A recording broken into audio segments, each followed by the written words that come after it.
He kicked Jeffrey Epstein out of his club at Mar-a-Lago because, frankly, Jeffrey Epstein was a creep. Ghislaine Maxwell, is the president going to rule out a pardon for her in her testimony deposition yesterday? Her legal team seems to be making a case again for a pardon from the president.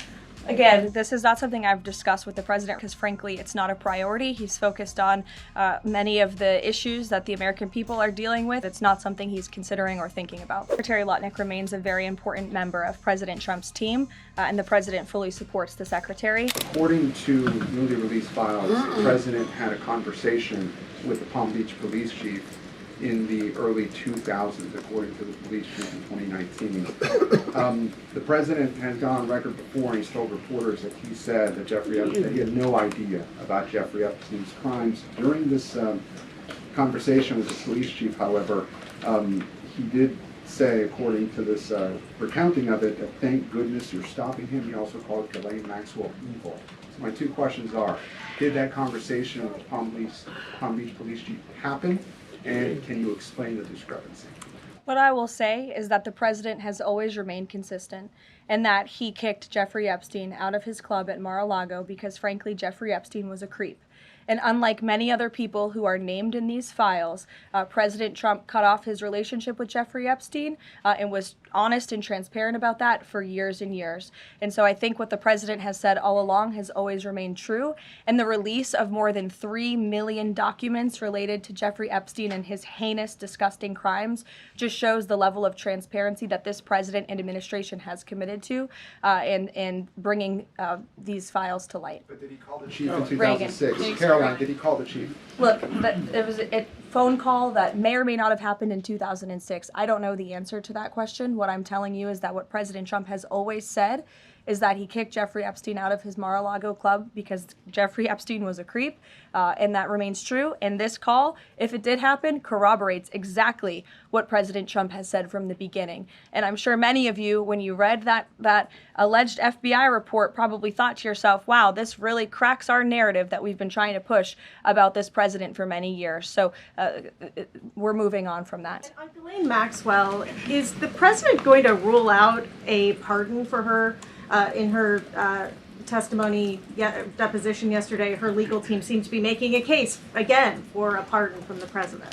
Again, this is not something I've discussed with the president recently because, frankly, it's not a priority. He's focused on many of the issues that the American people are dealing with and providing solutions to those issues. So I haven't spoken with him recently. Last time we did speak about it, he said it's not something he's considering or thinking about. Go ahead, Bloomberg. Thanks, Karoline.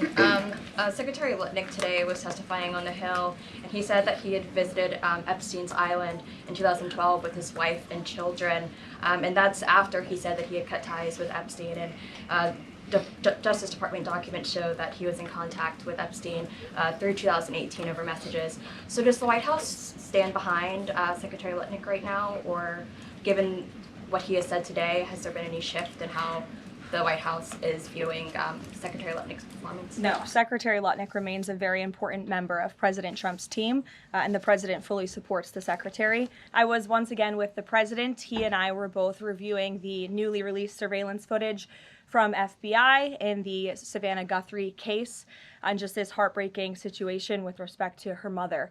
The president encourages any American across the country with any knowledge of this suspect to please call the FBI, who continue to assist state and local authorities who are leading this investigation on the ground. And once again, I will reiterate that the prayers of this entire White House are with Savannah and her family at this time, and we hope this person is found soon and that her mother is brought home safely. President Trump has a very busy week ahead, so I will begin with some scheduling announcements today. Tomorrow here at the White House, the president will host Israeli Prime Minister Benjamin Netanyahu for a bilateral meeting. The remainder of the week will be focused on energy and deregulation. Tomorrow afternoon, the president will hold an event in the East Room to tout clean, beautiful coal as America's most reliable and affordable energy source, especially during periods of peak demand, just as we saw during this most recent winter storm, which impacted hundreds of millions of Americans. The president will discuss how clean, beautiful coal is not only keeping the lights on in our country, but also driving down the cost of electricity across the country as well. Additionally, on Thursday, President Trump will be joined by Administrator Lee Zeldin to formalize the rescission of the 2009 Obama-era endangerment finding. This will be the largest deregulatory action in American history, and it will save the American people $1.3 trillion in crushing regulations. The bulk of the savings will stem from reduced costs for new vehicles, with the EPA projecting average per vehicle savings of more than $2,400 for popular light-duty cars, SUVs, and trucks. This is just one more way this administration is working to make life more affordable for everyday Americans. Overall, these groundbreaking actions from President Trump will drive larger economic growth, create thousands of good-paying jobs, expand manufacturing, increase consumer choice, and improve affordability for millions of families and businesses. Finally, on Friday, President Trump and First Lady Melania Trump will travel to Fort Bragg in the great state of North Carolina to meet with military families and the heroic members of our special forces who carried out the successful Operation Absolute Resolve in Venezuela and helped bring narco-terrorist Nicolas Maduro to justice. I know the President and First Lady are both greatly looking forward to this visit. Also, the First Lady will celebrate Valentine's Day at the Children's Inn at the National Institute of Health tomorrow, with children, families, and NIH staff involved in clinical trials. In other news this week, thanks to President Trump signing the largest middle-class tax cut in history, this is shaping up to be the biggest tax refund season ever, and we are in it now. President Trump and Republicans fundamentally believe that Americans deserve to keep more of their hard-earned money, not less, which is why he fought so hard to deliver this long overdue relief. From no tax on tips, overtime, or Social Security, to auto loan interest deductions on new American-made vehicles, plus increases to the standard deduction and child tax credit, more money is flowing back into the pockets of hardworking Americans. We're already hearing from everyday Americans across the country who are reporting substantial tax savings thanks to the Working Families Tax Cut, which every single Democrat in Congress voted against. AMAC, which represents millions of Americans, has heard directly from more than their 1,000 members already about how the Trump tax cuts are easing cost of living concerns. I wanted to share a few of those powerful responses with you today. This one comes from Dean and Wendy in Wisconsin, who says, quote, "Instead of paying out $3,700 last year, we got back $2,500 in refunds this year. This is huge for our family."